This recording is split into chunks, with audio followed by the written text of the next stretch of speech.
Have you ever tried a classic Spanish tortilla de patatas? If you haven't, you don't know what you're missing.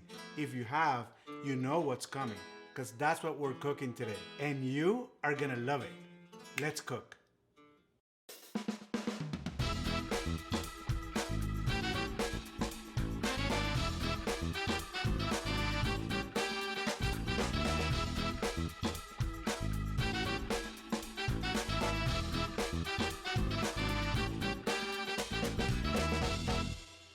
When you hear the word tortilla, you probably think about taco. Tortilla in Spanish, it's also an omelette. If you have ever been to a tapas bar, you know what we're talking about. A Spanish tortilla is not like an omelette at all. It's more like an Italian frittata, only more moist because it's not finished in the oven. You can have a Spanish tortilla for breakfast, lunch, or dinner. The tortilla is so popular in Spain that it's made at every home. It is typically enjoyed at room temperature. That is why it is the most ordered dish in any tapa bar in Spain. Man, the tortilla de papas is just delicious. I cannot wait. Let's cook. And now it's time for shoutouts. These are the people that are cooking our food, taking pictures, and letting us know about it. You should do the same. Cindy Rosario made the crab cakes and they looked amazing. Linda Muse also made the crab cakes and they looked really good. Lucy Guerra made the chicken twice. She sent me a picture. I know why she made it twice. It looked amazing.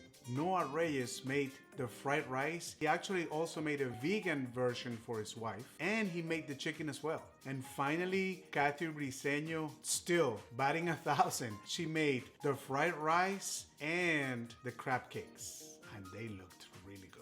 My nephew Hugo let me know that I'm not saying delicious so much anymore.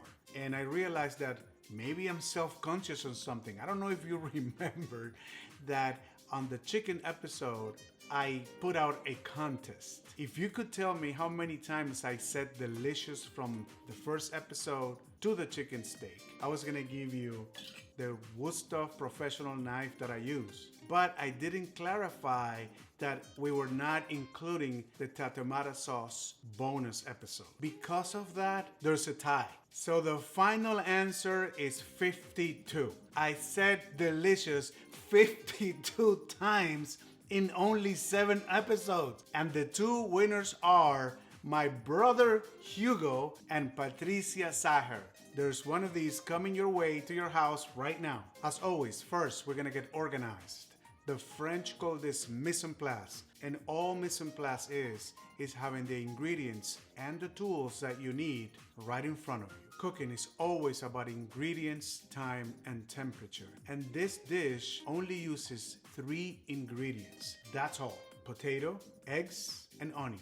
Half of Spain likes the tortilla with onion. The other half does not. I am not in Spain, but I'm on the side of the onion. I think it just adds a lot of flavor. You can skip it if you don't like it. So to find a happy medium, I'm gonna chop the onions very finely instead of slicing. You wanna use a potato that has a medium starch. I am using Yukon Gold. There is a 4th ingredient, which is really not an ingredient. It is the oil we're gonna cook everything in. It has to be olive oil. And most of you, like myself, probably have extra virgin, which is the highest grade of olive oil. But extra virgin is best used in salads and in other preparations because of 2 things. Extra virgin olive oil has a very low smoking point, so it burns easily and the flavor changes. And the other thing is that the flavor is very pronounced. So what's the solution? We're gonna use a lower grade of olive oil. Just go for pure or just plain old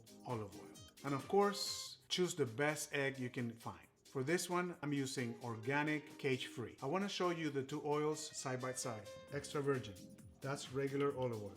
You can see a difference. There's a difference in color and obviously in taste, but also in viscosity, because extra virgin is not processed. It's really a raw oil. It is pressed cold.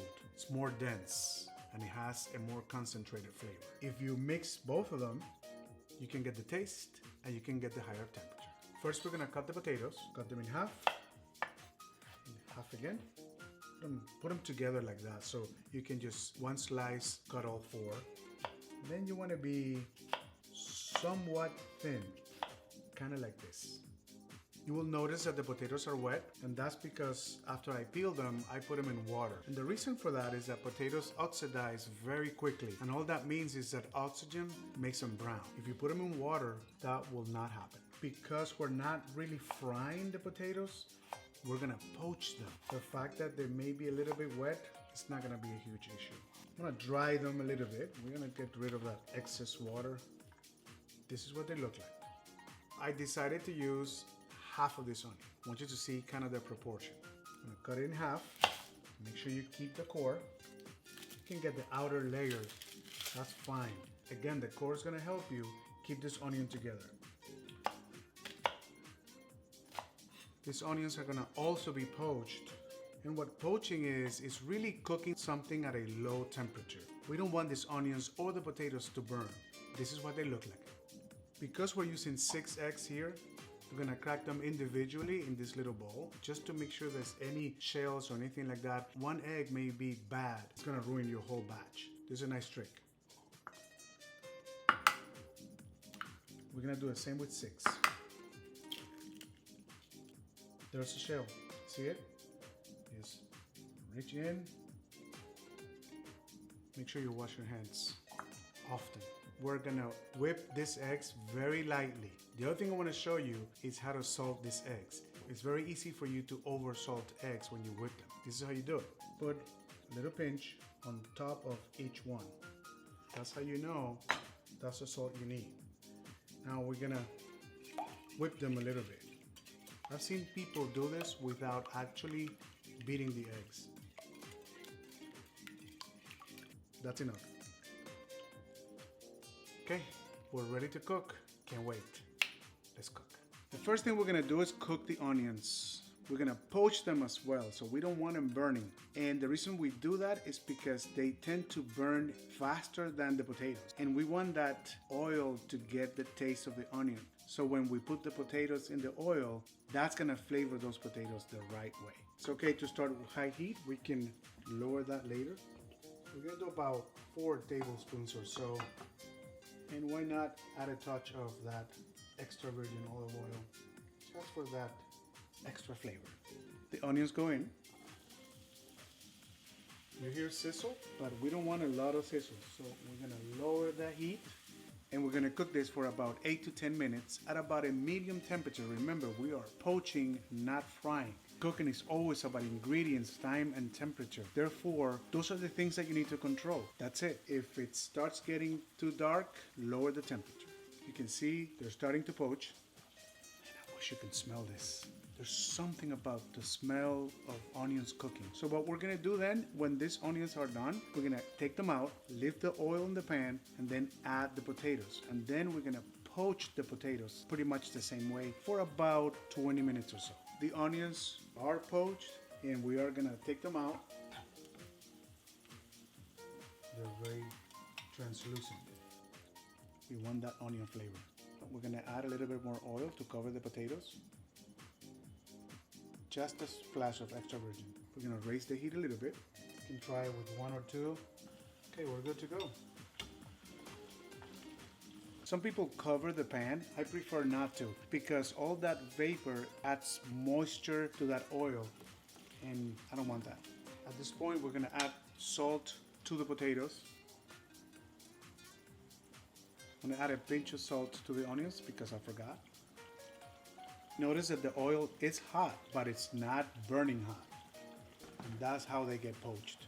So we're gonna poach them like this for about 20 minutes, stirring from time to time, making sure that they're not burning too much on any side, and also that you're not turning them into mashed potato. Be gentle when you turn them. It's been 10 minutes. Let's check the potatoes. They're getting nice and golden.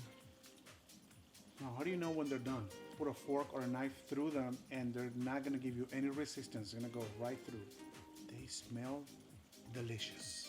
I'm sure I'm gonna get comments on, oh, you're not supposed to do that, you're supposed to do this. And I'm sure that every household in Spain has a different way of doing this. That's fantastic. If you have a different way, put it in the comments. I wanna know.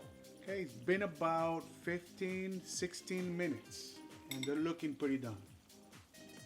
And that looks good to me. We're gonna add the onions in there. We're gonna drain them in a strainer. You can probably hear that oil dripping right through the strainer. It really smells good. After you drain this thing, you're gonna use part of that same oil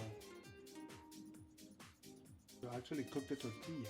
You are gonna mix the hot potatoes and the onions with the raw egg. The eggs are gonna start to set just from the heat of the potatoes.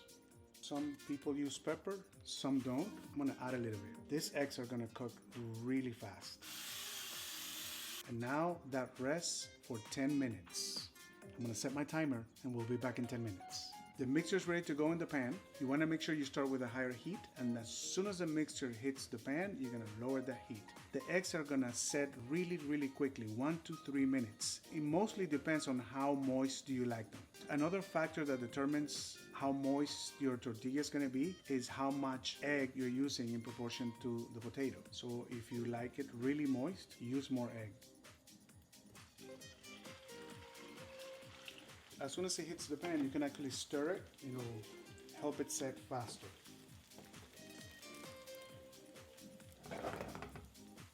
Lower the heat. You're gonna help give it some shape. We're gonna go for about a minute or two and then flip it. And when you flip it, you can actually place yourself over your sink. But if you do it fast, nothing should be spilling out. The key here is to be decisive and do it fast. You wanna make sure it's loose. That's why it's important to use a non-stick pan. So we're gonna go ahead and flip it. Pray for me. I'm using the lid of the pan upside down. Okay, here we go. 1, 2, 3. See how it looks? And then we go in there. Bravo. We did it. Adjust the shape a little bit. Been about a minute, we're gonna flip it again. And that's another trick. You can flip it as many times as you want to, and actually the more you flip it, the better shape it's gonna have. 1, 2, 3.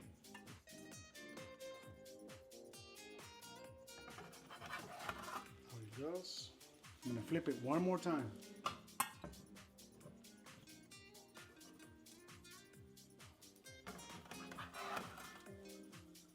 It looks amazing to me. And out we go. What we're doing now is we're gonna wait about at least 10 minutes or so. You don't wanna eat this thing too hot. Man, we're almost here. My favorite part of the show, taste test. Now, what are we eating this with? What can be more Spanish than sangria?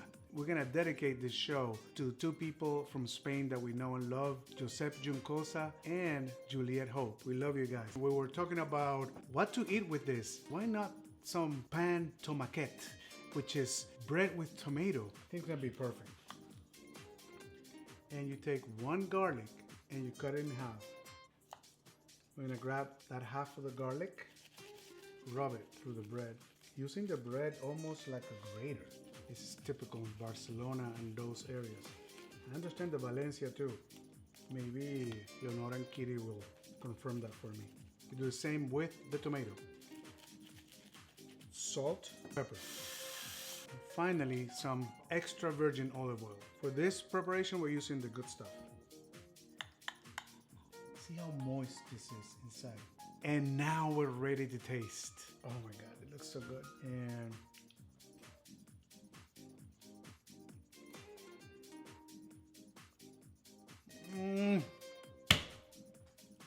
oh my goodness, this is so good. Creamy inside.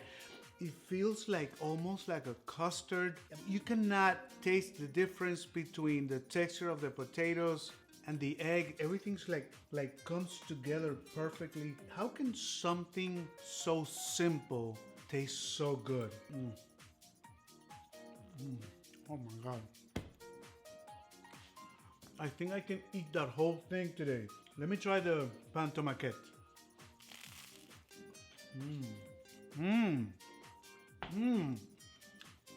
Simplicity. You can feel the kick of the garlic and the tomato taste. Perfect, crunchy. Let me taste the sangria. It's not the same without Joanna, right? You have to come and taste it. My pleasure, because this smells incredible in this kitchen. Oh my gosh. No pork for me. Can't.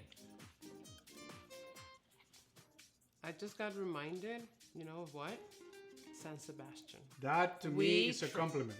We tried some of the best tortillas in Spain when we went. This is so good. It's creamy. It's crazy good. I mean, like, I am like surprised at myself. I have to try the bread with tomato. Cheers. And this is so refreshing, so summer. Great for a party. Serve it at room temperature. It's really simple. And you just practice it. Do it a few times. You saw how to make it step by step. Oh my God, I can't wait to eat this whole thing. Yeah, and you would think it has so many more other ingredients, and it's just 3 things. The depth of flavor, it's crazy. Out of this world. 4 things. Subscribe, hit like, share with your friends, and cook it. Try this one, take a picture, share it with us, let us know. Your family is gonna be like, what? What did you make? They're gonna love la tortilla de patatas. It's so delicious. Makes me wanna dance. Yes. From Spain, we're going to Italy. In particular, the area of Bologna. We are making tagliatelle alla bolognese. Oh my God. I can't wait. Come back to see us.